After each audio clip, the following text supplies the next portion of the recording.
और क्रिसमस की खुशियाँ भी हैं। इस दफ़ा मैडम चीफ मिनिस्टर की हिदायत पे हमने तमाम चर्चेज़ पे इल्यूमिनेशन सराय आलमगीर, लाला मूसा, खारियाँ, जलालपुर, जट्टा, कुंजा, तमाम चर्चेज़ पे हमने की है। यहाँ पे भी आई होप आपको पसंद आई। क्रिसमस बाजार भी सजाए हमने। उसके साथ जो बेवा और डिसेबल्ड क्रिश्चियन कम्युनिटी के कुछ मेंबर्स थे उनमें राशन बैग्स की तकसीम भी की हमने। चर्चेस से ही उनकी लिस्ट लेके वो भी फराहम किया।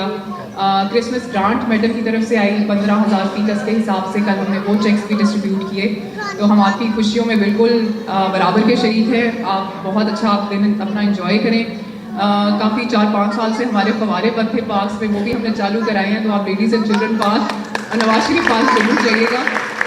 और have a great day. Thank you so much. आप देख रहे हैं पाक न्यूज, पाकिस्तान की आवाज।